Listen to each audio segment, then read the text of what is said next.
Hey, what's going on, everybody? It's episode 262 of the Audible Farm Podcast, and this episode is brought to you by the Fort Dodge Fine Arts Association. Go to www.fdfineartsassociation.org to find out more. You can check out their podcast. It's pretty cool. It's called FDT. They got another one coming out here in just about a week or so, and you guys don't want to miss it. It's going to be a good one. They've all been really good so far, and I've learned a lot being a fly on the wall with Shelly Bodorf at those podcasts, so be sure to check that out. This week, I'm sitting down with Jesse Wilson. I play a lot of shows with him. You hear me talk about him a lot on the podcasts, and I brought him back. You know, we've played a couple shows here recently, learned some lessons, and we kind of talk about some of those things. We talk about goals, upcoming goals, things like that, future shows, posting more on social media, trying to make it better, etc., etc. You guys will figure it out. You guys know him. It's Jesse Wilson. It's episode number 262. It's the Audible Farm Podcast with your host, Peter Stockdale.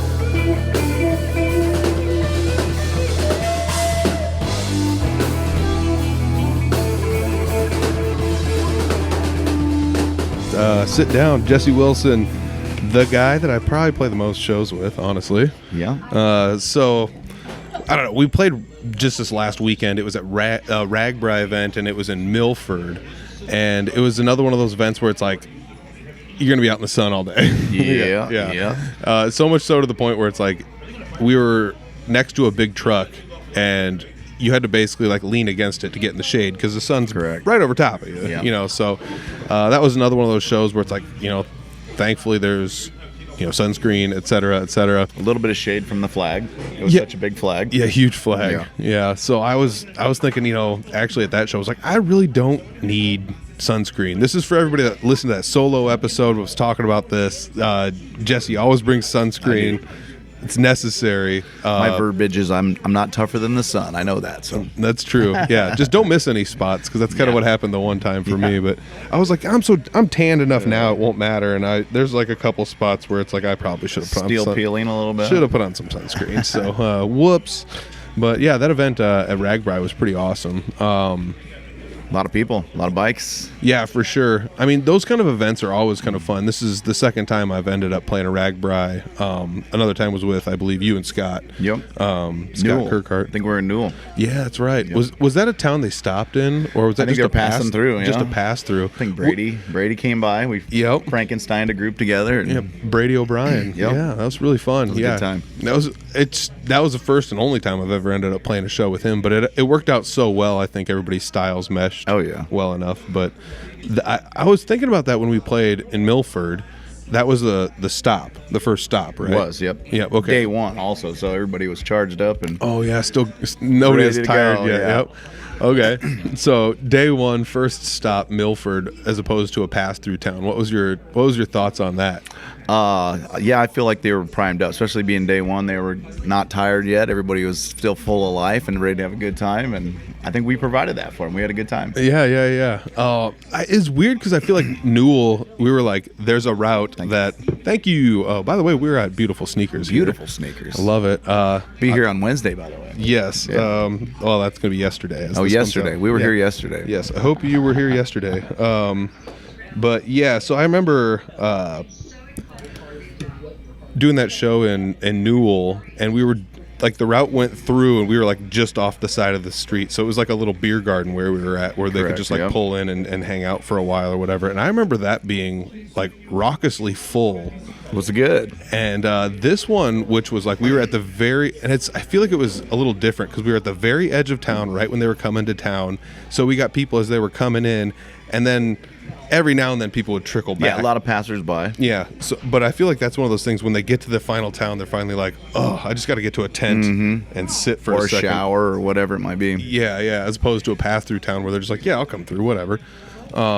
So that was kind of fun, but we did have the caveat of helping them promote the cause. There was like free popcorn and drinks and free will donation and stuff at the location we were at. Bunch of Busch Light on ice. And it was awesome because every time we'd say something over the PA, people, they just like cut people off. Ice cold Busch Light here.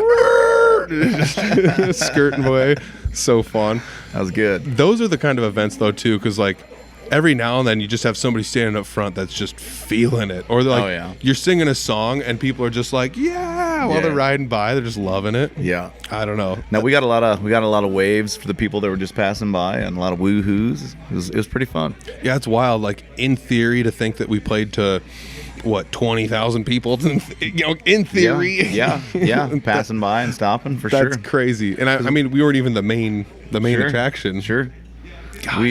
We got a fraction of the people that passed by stopped, and there were still, I thought, hundreds of people probably swung by and saw us. Oh, absolutely. Awesome.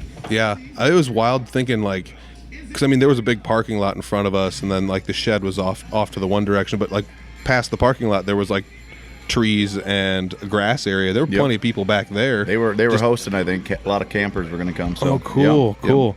Yeah, it's a fun time. Brian Patterson and co. Thank you for having us, man. We had a blast with y'all. So shout out. Absolutely. I mean those are the kind of fun shows where it's like, I mean, you've played a lot of private shows. You played a lot of. I mean, we're in Sneakers.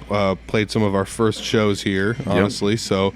Thank you, Sneakers. Thank you. But like, those are the kind of shows where you're just like it just came about, and I think it was just like the perfect storm of a show. It was, honestly, yeah. Other than being a little sunburned, I'm glad it's a few days removed. Otherwise, I mean, I am a little red on screen, but I only applied once, and I did okay. I think I'm getting a good base by now. Yeah. Still, the sun is no joke, kids. Water and sunscreen. That's my secret. Let's give a shout out to Sneakers while we're here, by the way, because I mean, we are at Beautiful Sneakers. They have shows basically. Holly and Dan, thank you guys. Yes, they have live music pretty much every Wednesday. Every Wednesday, yeah. Every Wednesday at Sneakers here. It's, whatever, dinner time and after, whatever you want to call it, whatever it is. I don't know if it's sometimes 6 to 8 or 7 to 9. Usually, one of them two. It's seasonal. I think they switch it, so. Yep. So just follow them on Facebook. Check it out. All their information is easy to find. So Jeremy Ober swears by the garlic mac, so just saying. Yes, I saw Scott Kirkhart was here earlier. He was eating some mac. I've had the mac before. It's very, very good. So it's delicious stuff. So if you haven't ever had it, swing by, check out some live music. If you play music, hit them up. See, maybe you can squeak in here on a Wednesday and play some music. Hopefully you came by yesterday. Wednesday I was here, so. Yes, if you missed it, you're going to have to wait a while. He'll come back around in the rotation again. Yeah. That's kind of fun, though. Like, it used to be, because, I mean, this is something, maybe people do know this or they don't know this, but, like, you were playing music live as a solo artist for maybe half a year to a year max before I started playing music with you. And then, so I got to see, like, from the start, like, some of the first places you'd played and some of the shows, and it was a lot of, like, okay, we're playing to Fort Dodge, and then it's like, all right. A lot of growing pains. Now we're playing over in Moreland, and it's like, all right, now we're going to get up to Humboldt. Now we're going to go over to Eagle Grove, and you just start stretching out and going further and further away. And now you're at a point in your career where, like, you don't really have to hunt out shows. Like, you can kind of just sit there and they come in, and then eventually, like, you're just like, oh, there's like a Saturday this month that I need to fill up. So then you put out like the, hey, I have a Saturday open, and then people will contact you. But like, coming back, like yesterday's show at Sneakers, as this comes out, that's got to be like a fun one though too, because it's just like, this is a local show, so it's like the flip. It's like the flip flop. Yeah, been here, comfortable.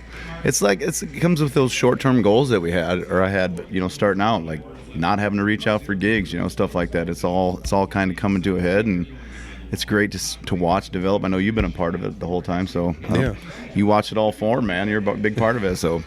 Yeah, it's beautiful. I feel like just having, I don't know, the inverse of everything being the way, it's the opposite now of the way it was. It's just kind of weird that it ends up like that. I mean, it's beautiful because this is kind of like what we were going for the whole time. You know, this is exactly what you wanted out of this, which is something I've been talking a lot about since I came back with the podcast. It's kind of like getting what you want out of music, Mm-hmm. So let's talk about going to shows. The last couple shows have been hot.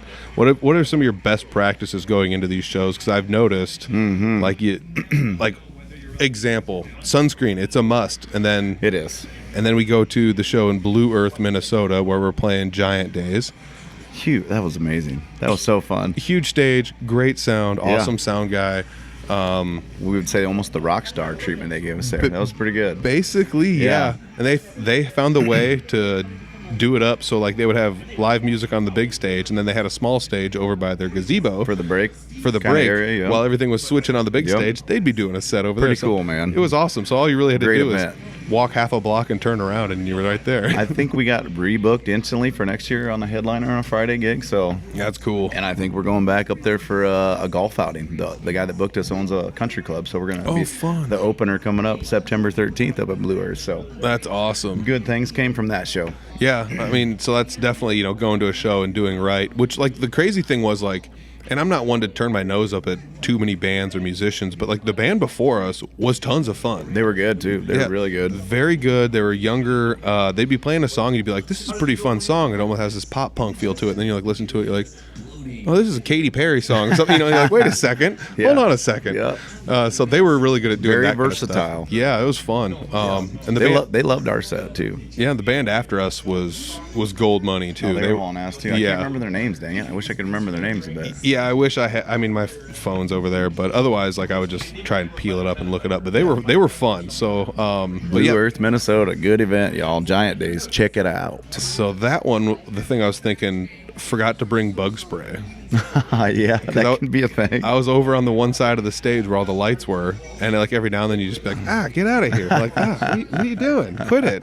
You'd be like playing something, like you look over your hand and there's a mosquito like actively biting your hand while you're like playing. Can't do nothing about that at the moment. You're just like, come on. And like, so I don't know. That's the one where I was just like, I made this big rant on a solo podcast. Got to bring sunscreen. It's the new gear thing. You got to bring sunscreen to your shows this summer. Didn't bring bug spray. My go-tos are sunscreen, a fan. It's not always sunscreen first. Fan first. That's my favorite instrument or equipment on stage. Yep. And sunblock and, hey, bug spray, water, your nearest refreshment you like to enjoy. So that'd be the top 4 right there. It's pretty wild how much water I drink at shows. I like don't even think about it. Then I look down. It's just like I drank 4 bottles of water at this show, but it's also I was outside all day. Yeah. And I didn't pee once during the show, or whatever. Sweat it sorry, out. sorry, Mom. I'm talking about peeing, but yeah, I mean that's some of those things where you learn as you go. Though, like guess what? I made that rant about sunscreen. Still haven't packed it. I just know you're Jesse O'Brien. I know you're gonna have Jesse it. will Whatever, have it. So, but still, yeah. I'm sorry. That's gonna be my birthday gift to you It's this funny year. the looks I get or the comments I get. Oh, sunscreen. It's like, yeah, every time. Yeah, Oh my sunscreen's God. good. Yeah, 100%. I don't know who enjoys looking like a tomato, but I sure don't. It's no fun. Yeah, it doesn't feel good. No. So what were some things that you like?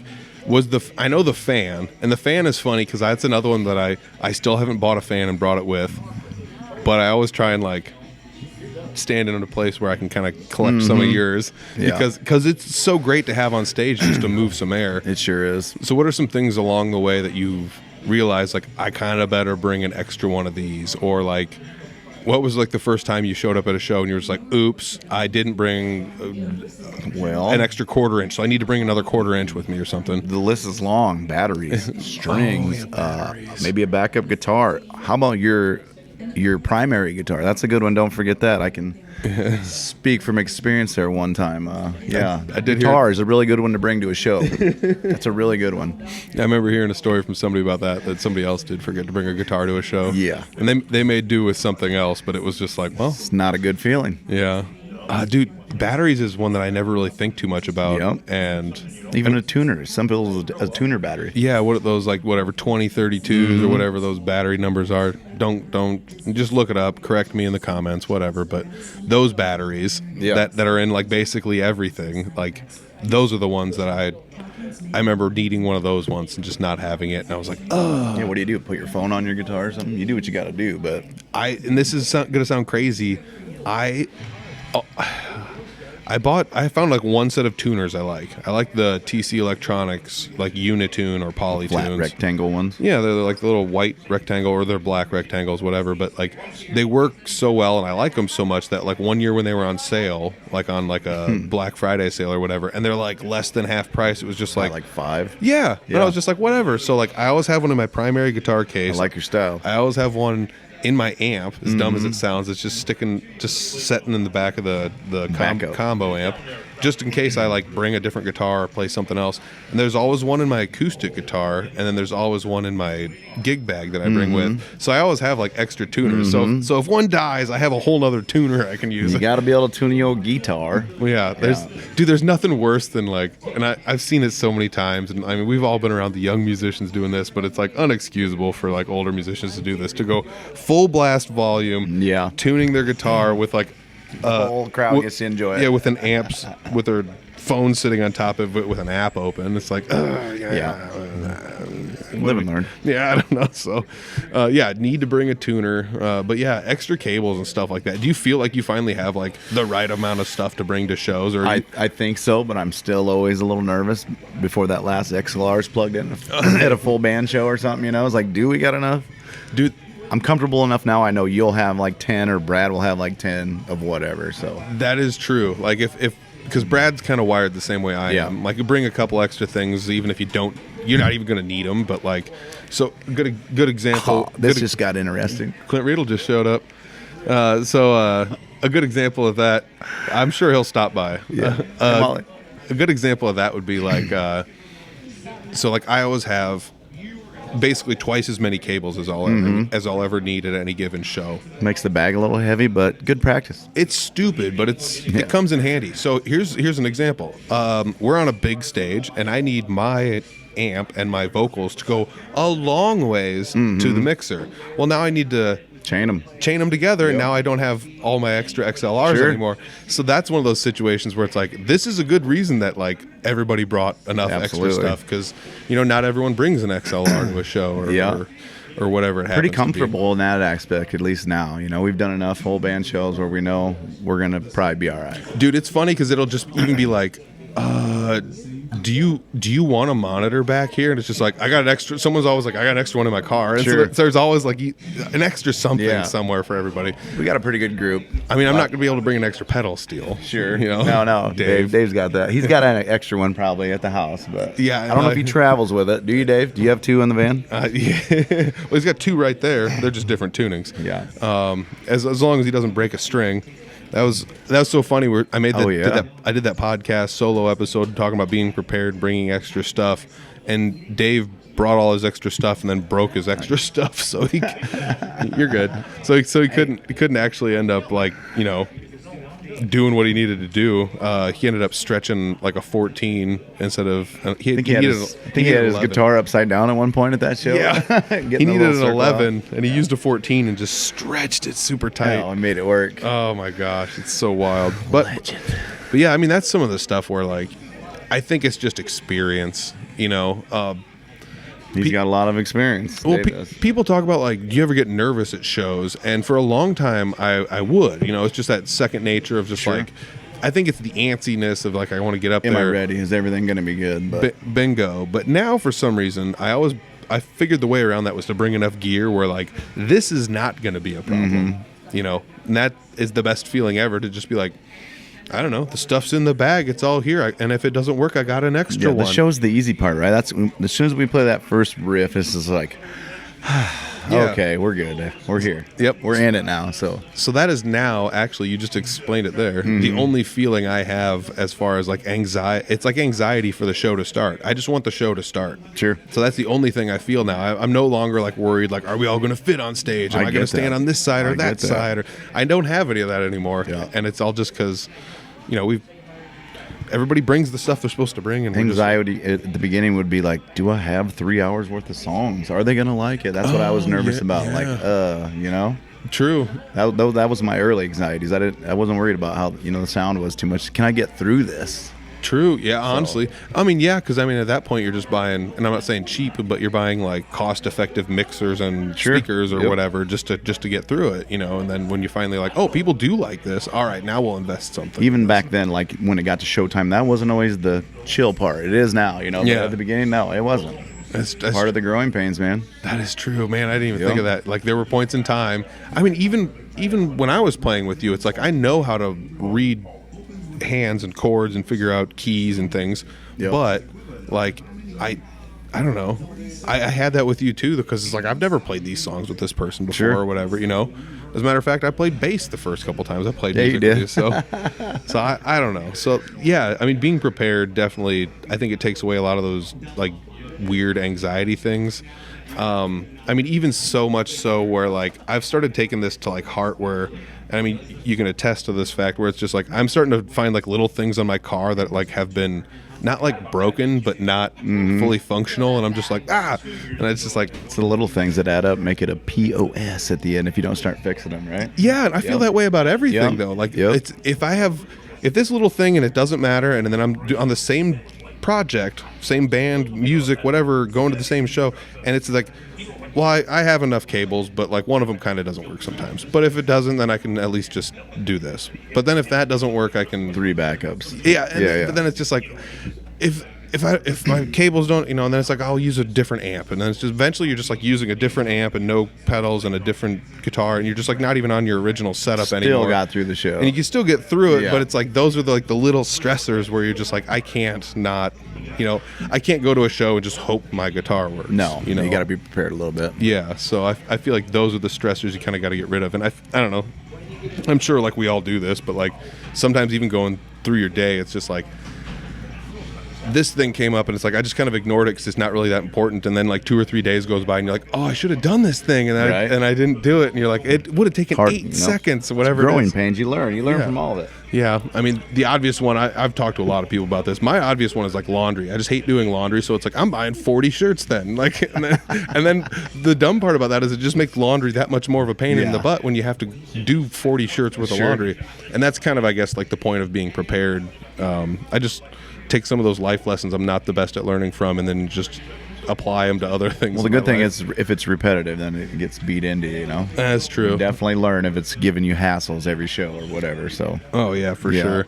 Yeah. So I still like, dude, I can't tell you how many times I've walked past those like industrial type fans big boys or what? that you have. Just like the squirrel cage ones too, or like the one I got. the one that you have. I don't Yeah. know what you want to call it. Like it's not like it's like a 2.5 foot fan, whatever metal. Sounds like an airplane when it's all racked up. Yeah. I mean, it could dry a floor easy. So Oh, like, yeah. I've walked like either in Menards or like I've seen them at like Walmart or Target a couple times, and I'm just like walk past and look at them. I'm just like, $20. I don't know. Is it really that hot on stage? dude, every time. And then as soon as I get to the show, I'm just like, I should have brought a fan. Every Hey, time. fun fact: the Ragbri show, I had the fan facing. I couldn't feel it all day. So if you gotta play the wind, folks. If you're gonna have a fan on stage, play the wind. It'll work in your benefit. Yeah, and don't bring a little fan because I tried doing They that don't on the do show. much. It doesn't do. Yeah, like your ankles are nice and cool. Maybe, But yeah. maybe they might catch a draft. Oh my gosh, yeah. So those are definitely like some of the big things as far as like gear, being prepared, things like that. That's something that I don't know if younger musicians are listening to this, or if other people are listening to this, and just think about that with your stuff. Have you ever like been to a show and then you're just like, oh no, the speakers do work, but they kind of suck, or like it kind of went out last show and I never looked at it, and now you have to like. Now you're just like, Scramble at the show. yeah, you're just like, oh, I hope it works. I guess we could just use one main if we have, you know, or like that's then you're just compromising at that Yep. point, and that's not. I don't know. Just be prepared. It works out a lot better if you're prepared. Yes, Definitely. Again, it comes back to what do you want out of your music. If you're okay with showing up and just kind of doing whatever, then go for it. But you know, like, I'm at a point where I feel like we have to put on the show that we charge for. You know what I mean? Just yeah, another one of my short-term, long-term goals. Put out the product that you're selling. You know what I mean? yeah. Oh, absolutely. I feel that in my day to day where like. That's my cost analysis now is like I'm more than willing to buy something if I feel like it's worth buying Sure. in some capacity, and that goes to like disposable income type stuff too, where it's just like I'll get food here and it'll cost $20, and is it good? Yeah, the macaroni and cheese is amazing, whatever it is, you know, Can I like do it every day? you know, I probably won't do it every day, but Right. like the point I'm trying to make is it's not $20, whatever, but like because I get like lunch here because I work just down the street, so I'll come up here and grab lunch real quick and go back to work, but like and that's like $10-12, but long story short, like the same amount of money you're going to spend here you'd spend at a fast food place. Sure. And it's like, is it worth going to a fast food right. place for that when I could just come here and have You this just have a instead? little bit more time. That's all. Just a little more time. That's Have probably- a good meal. That's actually what it is. Yep. Yeah, the cost effectiveness on that is time. Yeah. I have enough time. I'll come and wait and get some good food. Yeah, absolutely. You know, and I feel that way about like everything though too, like product wise. Like I think about like this podcast. I work on a lot of other podcasts, and I mean this one obviously I make like almost $0 ever doing this, so I don't feel as pressured to put on a good product like I do for the other ones that I do for my job.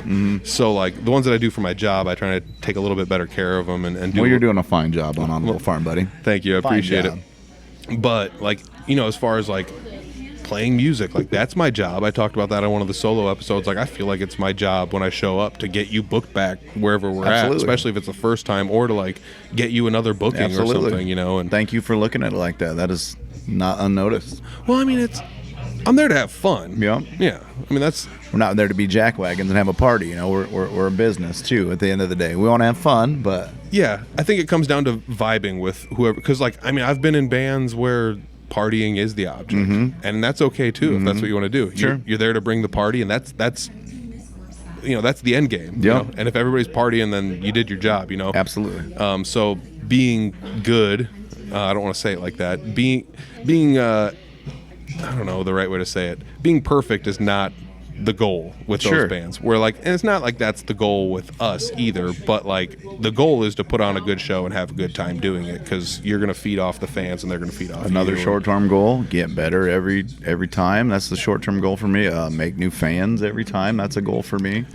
You know, just make connections. Network. I freaking love that, especially like at the show yesterday. No, not yesterday. Well, it was yesterday as we're recording this, but like the show for Ragbri, the amount of people that were just like, oh, like who is this guy? And then somebody just be like, oh, it's this guy, and they go over to your take a picture your of the sign. QR, yeah. Which I got that on here too. So like let's actually like spin down to that. But that's that's something real fun though too, is like just knowing people are digging your stuff. Or like we played a Cage the Elephant song, and this guy came up and he was just like, oh, like your version better than theirs. Yeah, he did say that. I do remember that. Like that's fun, you know. That's always fun to hear, you know. And who is this guy? I don't know, some random guy driving through town on Ragbri. Might have gave us a follow, might get us a booking. Who might have just had a good time with us. Yeah, we made an impression. He could be from Iowa. He could be from Colorado. Absolutely. He could be from New York City, for all we know. Make an impression, man. That's what counts. I love City. Right. That one guy was balancing a Bud Light on his head. Oh yeah. Where are you from, man? New York. All right. What's up, man? Yeah, he was walking around with a refreshment on his head. I would go on a limb and say that multiple countries saw us play this week. Yeah, I bet you're right. Multiple countries. I bet you're right. Yep. Yeah, it wouldn't be out of the ordinary to say. Like I think Canada a lot of people come from Ragbri. So yeah, the amount of states that, and we weren't actively asking people, but I know for a fact California, Oklahoma, Texas, New York. We're getting real big in Brazil because of my buddy Jeffrey Barr. He plays me down in the taxis down there, so I go to my what's it called, analytics. Brazil, we're getting big in Brazil, so we might have to start booking shows according to our analytics on that. So. Dude, that's so cool. Wouldn't that be cool? Oh gosh, that'd be freaking awesome. We're down. Yes. Send us a quote. Yeah, find us. Speaking of finding you, so like one of the things I always think is probably the most difficult for musicians is actually like, people show up to your shows, they like your shows, they have a good time, they're drinking the drinks, they're eating the food, they're doing the stuff wherever they're at the place.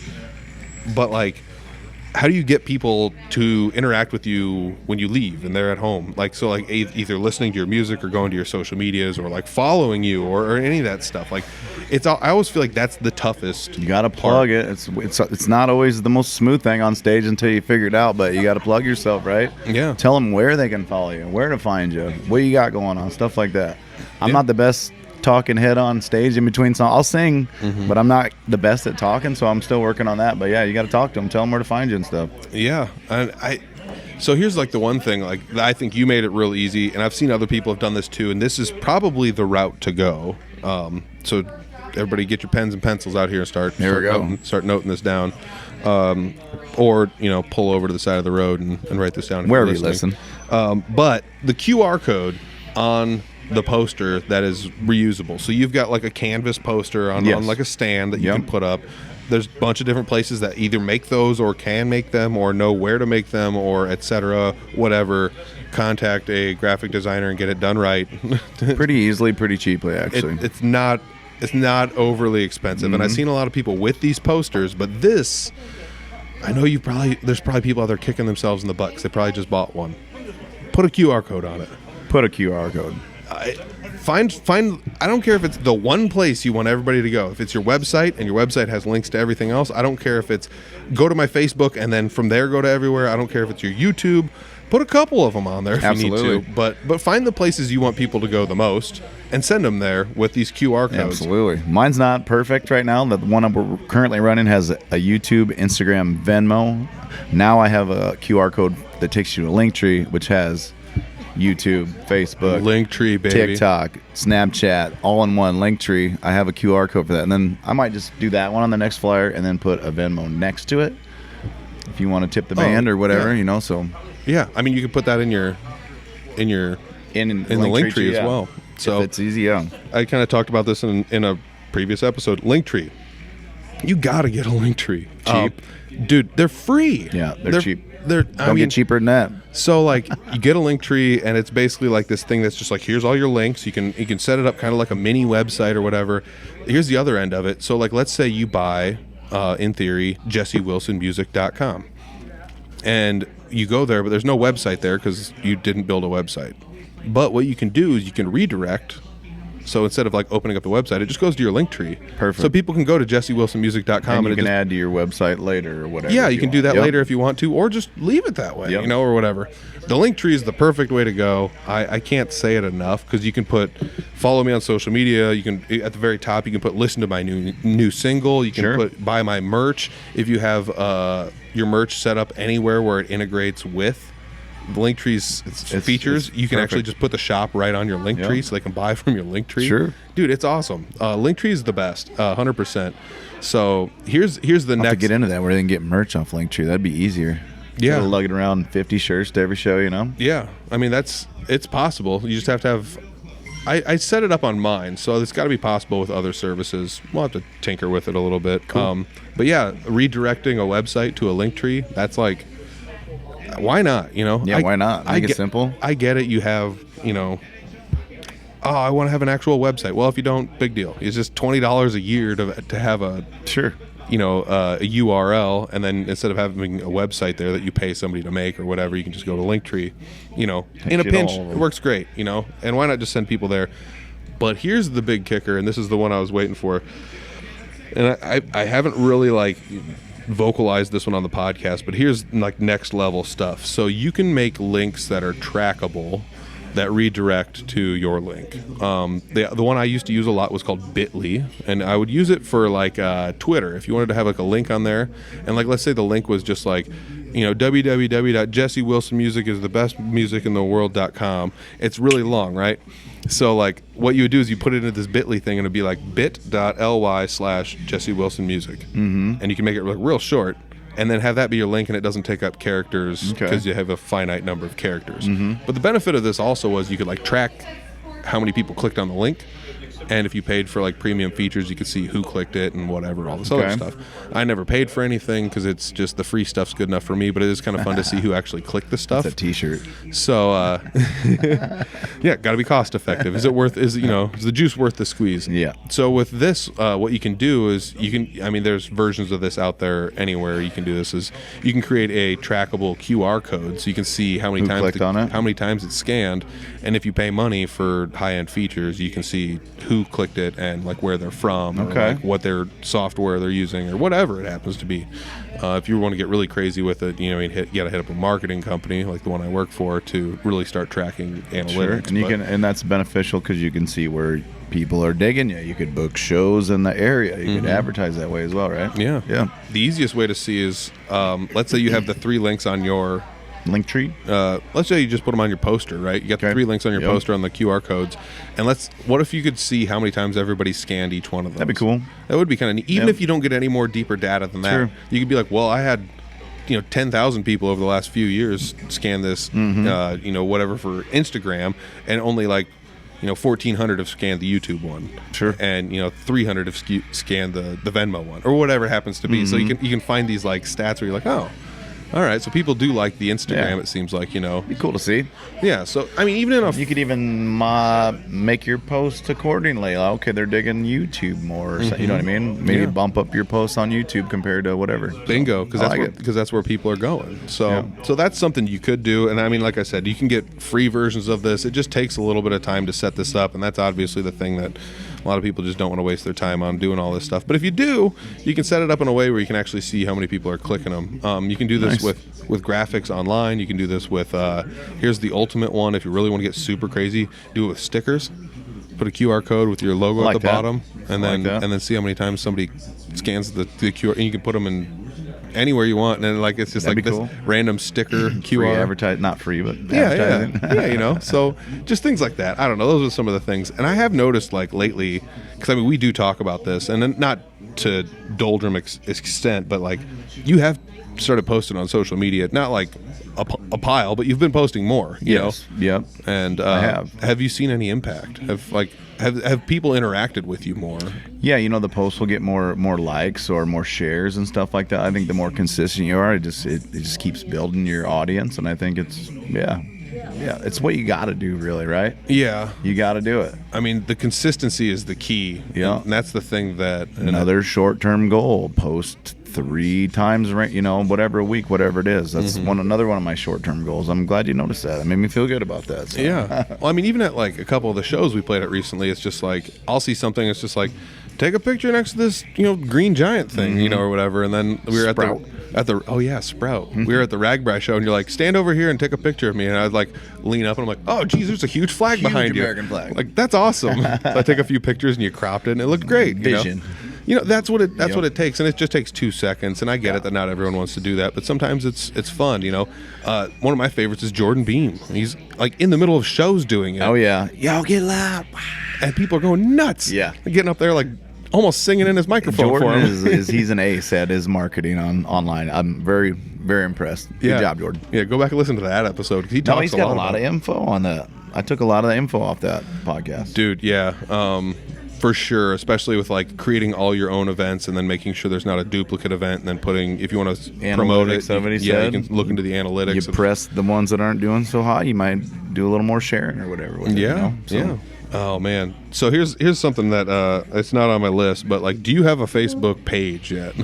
No. No. I had some discrepancy with an ad page on my last one, and then it's just a pain in the ass to talk. And they're like, all right, we'll get somebody on it. They don't. You call them back. Get somebody on it. They don't. Yeah. It's just, I think we're going to punt it and Just make a new one. Start over. Yeah. I don't know about the name. We just got to figure out a name. I do know that there is a way to merge 2 pages. So if like you ever do get access to it again, you can merge them. Okay. But I don't know if I had crazy followers or whatever, but it was cruising. It was doing good momentum. yeah. Yeah. Yeah, that's like the only thing as far as your like social media presence. It's just like I just wish you had a Facebook page. I mean, I get it. Like eventually, the thing I keep thinking is eventually you're just going to fill up with friends. You're not going to have any more friends on Facebook, and you won't have any more room. That's for the thing. anything. I can't add. I mean, I don't know if you saw me at a show. You add me. I'm not going to add you. I don't know. It's kind of a personal page too, but I don't know. Yeah, and then that makes it tough too if somebody wants to book you. So then you're just basically down to like giving them your phone number. Because a music page, you just get followers, right? Yeah, They follow it, and then they so. could just message Yeah. you and be like, "Hey, I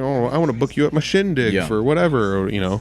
So like that's the benefit of not having a page is you don't have that traffic to keep track monitor. of. Yeah, but it's a good thing too to have it. Yeah, it's a necessary. Another one of those necessary evils. Yeah. Have you ever thought about like trying to make like a schedule for yourself to make this all easier? Just to be like, okay, like on Monday I'm just gonna make my 3 videos for the week, and it's just gonna take me an hour. Mondays are hectic right now because you do a 3-day week, and then it's like, okay, you got to do the thank you post. You got to do what's coming up, and you got to do an in between, maybe a little spark, a little play live song or something to get people ready for the weekend. It's a lot. There's a lot to it. I'm learning. I'm still learning as I go. Yeah. Do you think like scheduling posts out would help? So like if you were like, you're telling me it would, so I believe you. I believe you. Oh man, because I know on a lot of the platforms you can schedule stuff, and the ones that you can't, like Facebook, you can with a Facebook page. You can do that with Instagram. You can do that with X. I know. I can't guarantee. I'm pretty sure you can do it with TikTok as well. Okay. But you can do it with YouTube. how about this one? Cross promoting stuff between platforms. So like if you make a TikTok, do you ever share it on Instagram if somebody like doesn't have TikTok and will never see it? Yes, I think what's the ones that don't get along? Is it Facebook and YouTube that don't like each other? Well, most of them and the other ones. Right, okay, yeah. Facebook and some of them are like Facebook and Instagram are great. They're the like same. Each other. They like each other. Yeah, they like each other a lot. Yep. You can basically just post to both of those at the same time. But like if you put YouTube in your description above your post, or like, it might kick you out of the algorithm. Yes. So go to my video page in the comments is the go-to, I think, right? Yes, but I've also found now that if you say in the comments, there is that's a flag too, huh? Yes. So you're trying to. It's weird because the argument is always you want people to interact, but you can't steer. Click the link where we conversate below. You can't even say click the link because that's probably man. going to take you somewhere other than Facebook, and they don't want you to do that. Gotcha. So like, what I did on a recent one that did pretty well was I posted a picture of a screenshot of my YouTube page and circled like the subscribers because I crossed 350 subscribers. Thank you. Nice. And so I'm getting up there, but at the same time I was just like, wherever you listen, thank you. And it's like people will know what is in the picture. Yes, probably even the algorithm probably knows what's in the picture, but at the same time it's like, hey, I didn't say it, you didn't say it, whatever. Yeah. And it even got to the point, I think, and I haven't like looked up any hard data on this, but I think like people even saying like YouTube, if they would spell it like EWETOOB. Well, I don't even know what that spells. Do that slower. EWE, like the animal. Oh, you. You. And then tube, like TOOB. Okay. Or something. So like even saying like spelling it like that, like the algorithm will get you. It'll figure out what you're trying to do. Yeah. Even go over to the Red app, and it's like, nope. Damn you, Mark Zuckerberg. They all figure this stuff out. It's wild. That's probably the hardest thing about all this is keeping track of it all. Yeah. It's like, I can do this on this app, and I shouldn't do this on this app. Sure, there's a lot to it, man. Yeah. I don't got to figure it out. I had to make tables of this stuff. Yeah. I get it. It's my job to an extent, but it's like I have like a few sets of tables where it's like if I'm doing these things, this is probably the best way to do it for each platform, or whatever. Or if I'm going to schedule it out, these are the schedules that will probably work the best, that I have found or whatever. The more you do it, the more you get fluent with it, like anything else, True. That's how I'm learning on Facebook. Yeah. Yeah, I mean 100%. Facebook's like such an easy one because like this area, that's what everybody has. Have you found that like you get more traction? I mean, you were already saying Brazil, but have you found that like on Instagram, it's more East Coast or like anything like that, or like the bigger cities in Iowa, it's Instagram, or like you picked up that show at the you booked a show at an equestrian because place of TikTok. because of TikTok. Saw your TikToks. So like, cool. And that was up by Minneapolis. So like that's big city that was TikTok. Up there, yeah. I think we were competing with some Minneapolis bands up at Blue Earth. I mean, we were in the mix, man. For sure. Little Iowa band doing our thing. Yeah, there was a Minneapolis band or somewhere up there, and then there was like a Sioux Falls band. Yep. Which I think was the one before us, maybe. Yep. And then there was a whole day of music before us too, on Friday. So wild.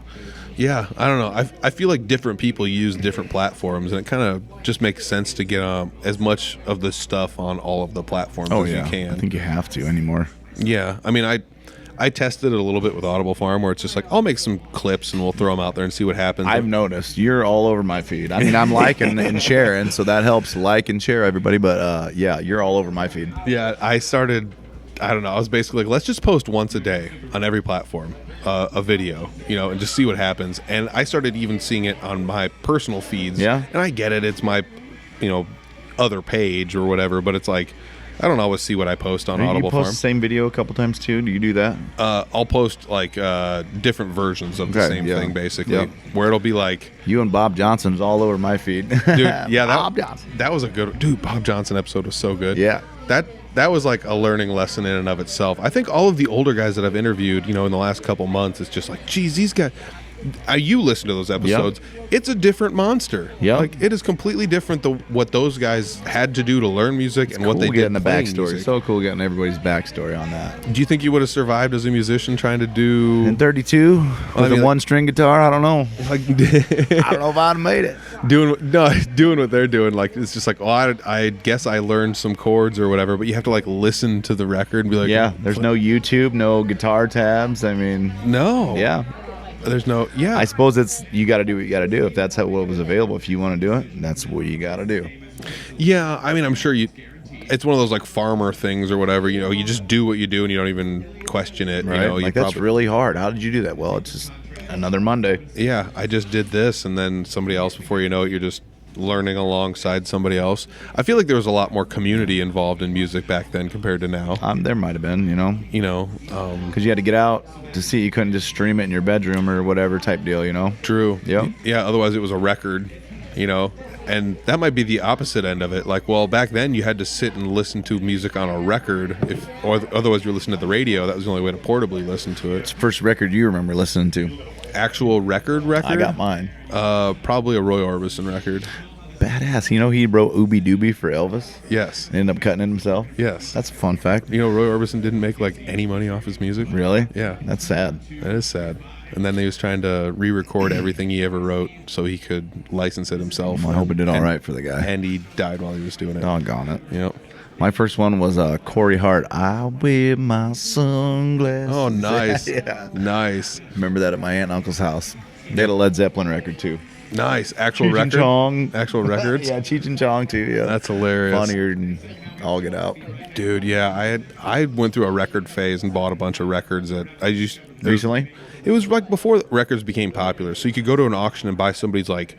whole collection. Yeah, like 100 records, and it's like, oh, it's $60 or something. And it's like, oh, yeah, I'll buy all these. And then it's like, oh, I got 4 Beatles albums in here or something. You're Kiss, like, cool. whatever else, yeah. Yeah, I mean, I can't tell you how many copies of like Bob Seger, whatever. I have a record of Bob Seger at my house. Yeah, everybody has. Silver Bullet Band. Everybody has a few of those. I thought I was the only one. Oh my gosh, there's like a Boston album that everybody has. I mean, there's a few of them that everybody has, but yeah, I mean, I don't know if it was more convenient then or now in some capacity. I feel like it's the double-edged sword on both sides. So like you kind of ended up being more beneficial to just kind of, I don't know, learn nowadays. But back then you had this community aspect. But even nowadays it's easier to contact people. You can like write music with somebody from Brazil. Sure. They can they can just send you the tracks and be like, put this in your Before you dog. had to ride your horse like 15 miles to the nearest town or whatever, right? And you had to sing into a can. Hopefully somebody knew how to play music in that next town, right? Exactly. And that's also true now where like you can find people a lot easier now than you ever could, I think, too. Yep. I was talking with Taylor Thompson about that, where it's like he and I are the same age, and I didn't know that he was like 2 counties away. Taylor Thompson? Yeah, he was like on one of the last episodes I did, and so like we were talking about that. He's from basically like the Sac City area. The drummer? Yeah. Yeah. Okay, I saw that. Yeah. Yep. And he ended up actually playing a show with Riddle with Class. So cool. Hats off to him. But it's weird that you think that somebody's like 2 counties away, and I didn't know.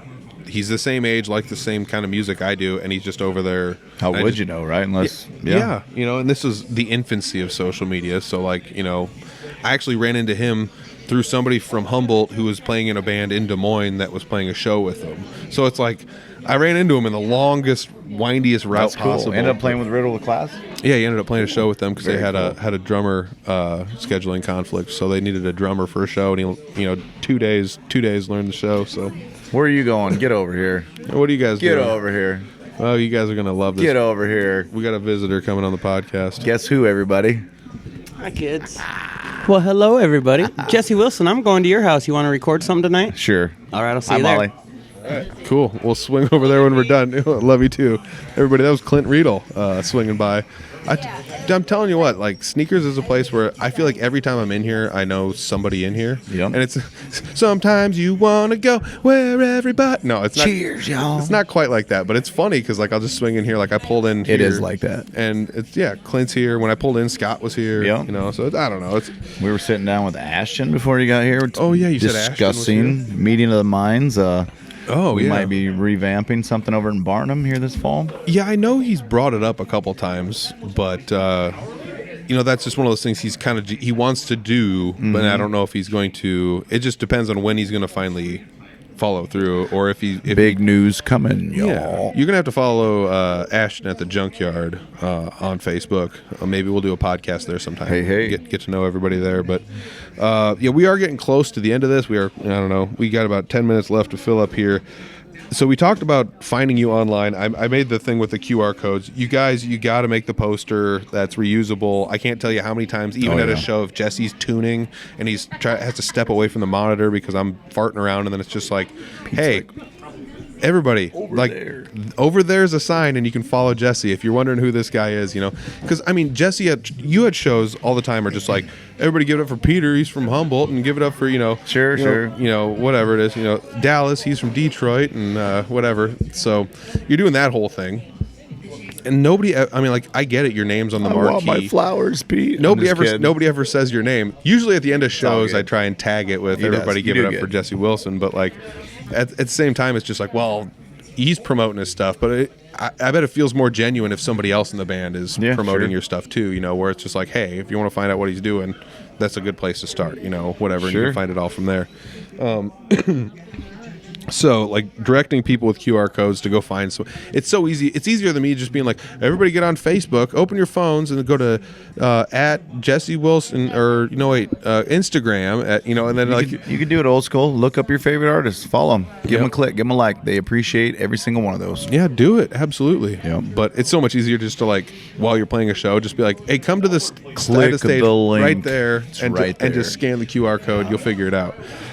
So yeah, go for that. But like, if people don't have the QR code in front of them, where's the best places to find you posting about shows? Doggone it. Just my personal Jesse Wilson Facebook. I do most, and it's just the one with the guitar. Jesse Wilson, my picture, guitar, that is me. I repost all my shows on Snapchat. I've been trying to do it on my story on Instagram, and I've been recently dipping into TikTok a little bit. So, dude, I used to be like this. Like, I don't know. I went through enough social media phases. I was like, the story's dead. Nobody uses the story anymore. But they do. People do. They do. Yep. And I'll tell you what. I get way more clicks on a TikTok story than I thought I would. I'm like, okay. 100%. Okay. Especially like even you open up Facebook or you open up even Snapchat has it on the one page where it's like, here's a line of stories. You can see 4 of them, what they kind of look like. Sure. And you kind of want to click on one. Right. Or even if you don't click on it, guess what? The show poster you just put on your story is at the top of my feed every time I open up Facebook. So there's things like that the where stories are at top, ain't they? Yeah, they're right at the top. And guess what? If you scroll past them, they're going to show up again later somewhere. Just like the reels do. So it does. Everything has its place, and I think that's the toughest part about this. But you're very right to post on your stories. Absolutely. So you got you said.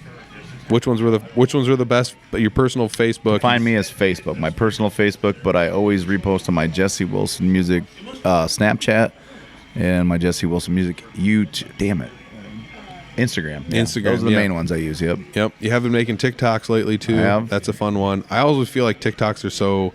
Like you did a TikTok live at some show we were actually doing here at Sneakers. Okay. And it was just like, how many people watched that? And it was like a lot of people saw that. Yeah, we were live for like 2 songs. There's like 280 people watched. Like at least came through to watch it. That was monetized. I might even made a couple cents off that one. Thank you guys for tuning in. Cool.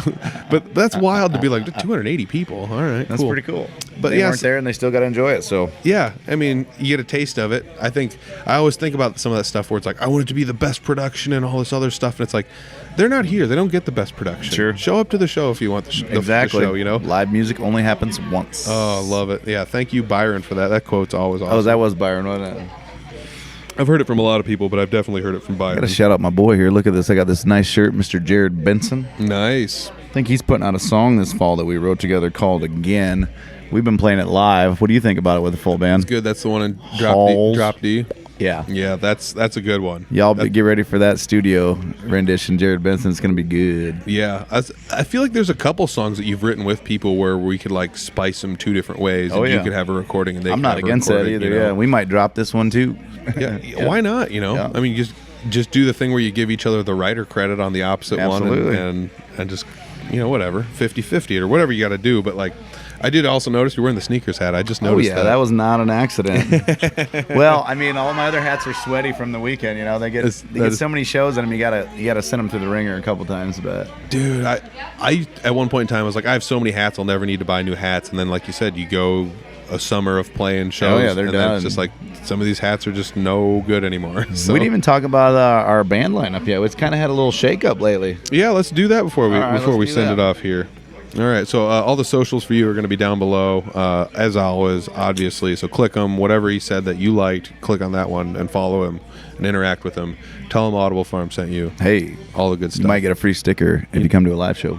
Ooh, very Hey. nice. Yeah. I always got some stickers. Me on there. too. Yes. All right, so let's talk about it a little bit. The band has changed. We've dubbed it the Jesse Wilson Six Pack. No, that's what I've been calling it. But well, you got 6 guys in the band. 6-pack and a pound. Yeah, we lost Cole this last month. He went to Michigan. Yep, coal miner. Yeah, we Cole lost Smothers. Cole Smothers. Shout out moved Cole. away. Hope you're doing well, buddy. We miss you. Everybody go back and listen to that episode with him. Hell yeah. And then call him. I'm sure he misses everybody. Call him. Yeah. Absolutely. So we've had a new drummer added. Yeah. Mr. Scott Dahl, legendary Mr. Scott Dahl. Yeah. Thankfully, all I gotta say is thank you, Scott, for agreeing to pull in some of your free dates. 'Cause Absolutely. I know Scott is a drummer in high demand. He's busy. Yeah. So there have been shows where, I'm sure there's going to be a couple shows where We'll it's have like to figure it out. We'll have to figure something else Yep. out because Scott is a busy drummer. He did say first come, first serve, so we're booking 2026. Absolutely. Everybody else, back off. No, I'm just kidding. No, he's been an incredible dynamic. He brings professionalism. I mean, he's a Iowa Rock and Roll Hall of Fame drummer, right? Mm-hmm. Yeah, Nashville he is. recording artist. I mean, he does it all. He's been doing it for a lot of years. We are super happy to have him. Yeah.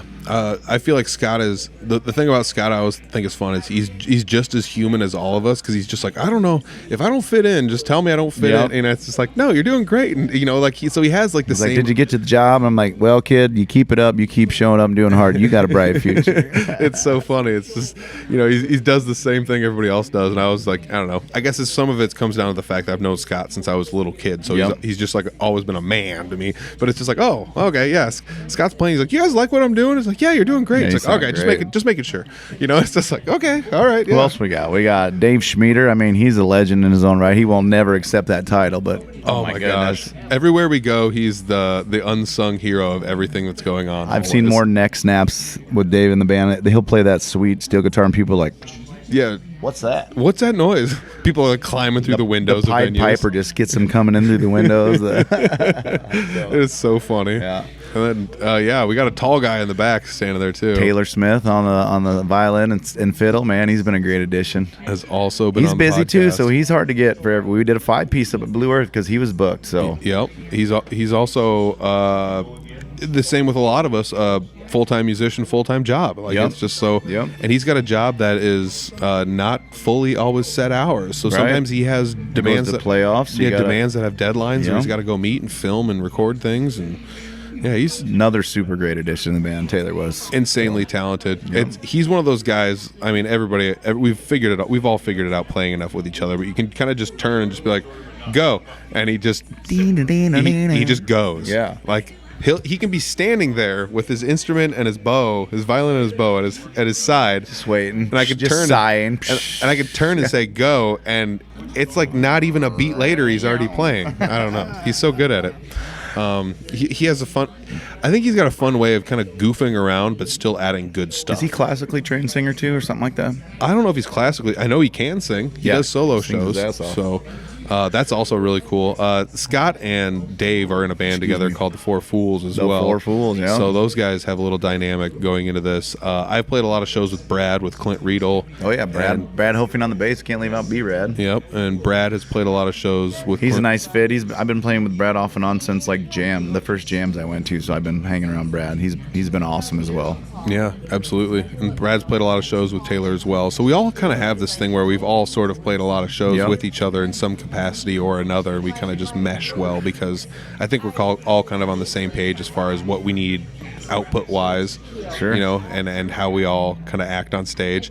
We all also like, and this is going to sound weird, but like we've all also found a pretty good way to give each other a lot of crap while still being very positive about it. Dave. Dave. We got it, Dave. Love you, Dave. Dave's like, showtime 7, 6:45. Yeah, I'm just kidding, Dave. Just love kidding, you, Dave. Dave. We love you. Love you, Dave. But I think it's funny because like every band has to have this dynamic, and sometimes the dynamics are just off a little bit. We all just found a way to like kind of fit into each other's speed. I don't think there's a lot of big old egos. I think that's a big part of it. I mean, we all love what we're doing. We want to keep doing it. We want to put on great music. I mean, it's going good, man. Yeah. I mean, you said it. There's no egos, and I don't know.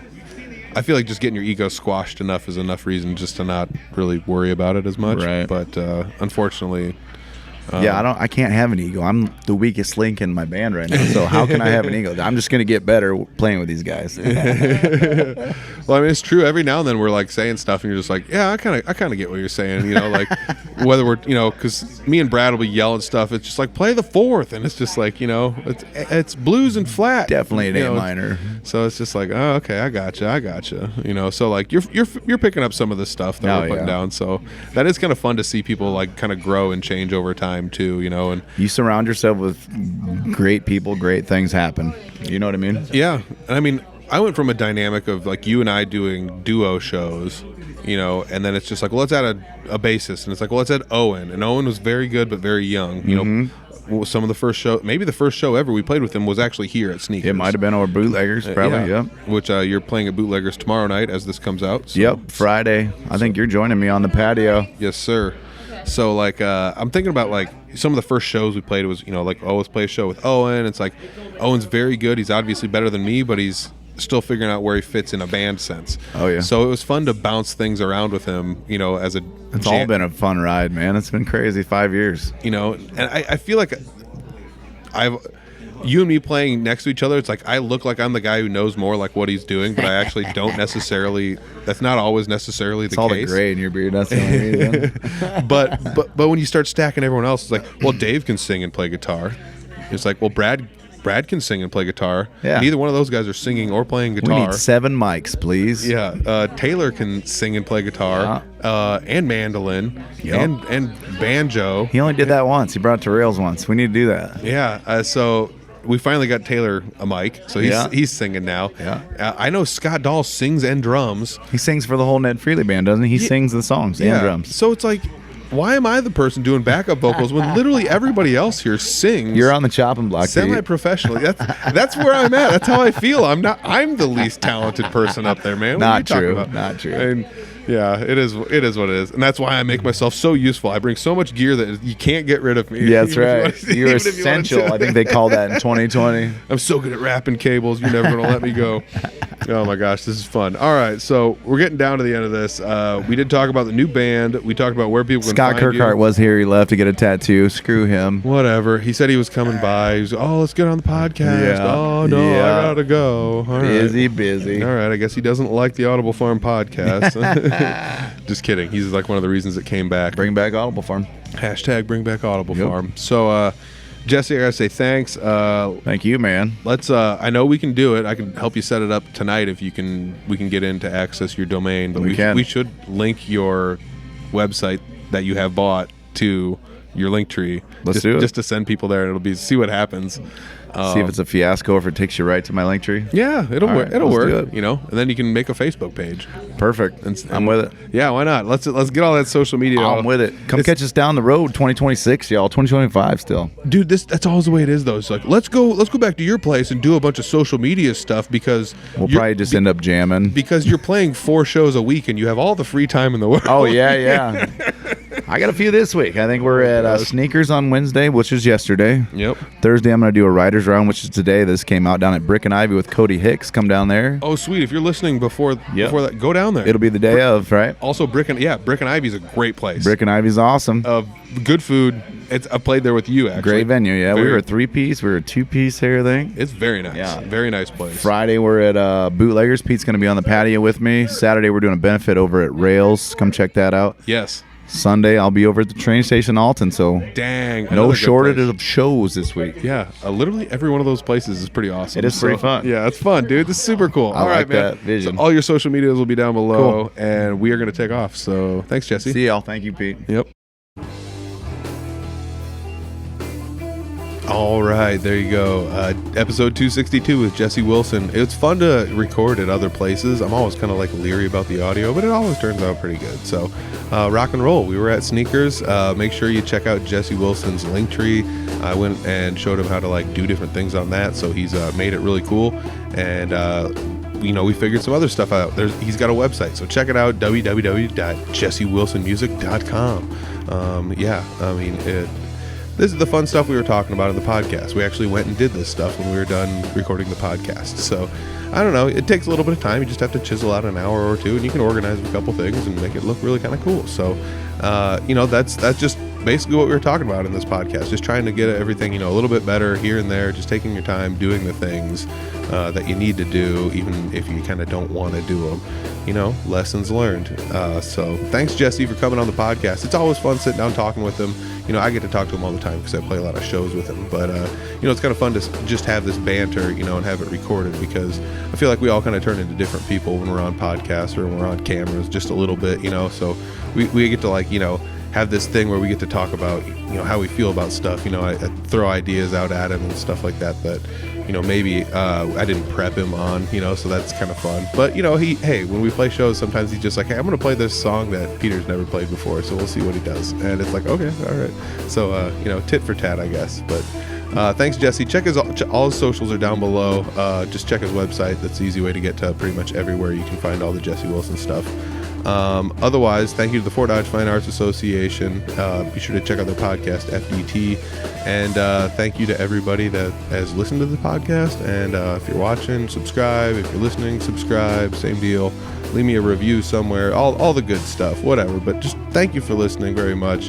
And check out audiblefarm.com for basically everything Audible Farm. All right. Peace.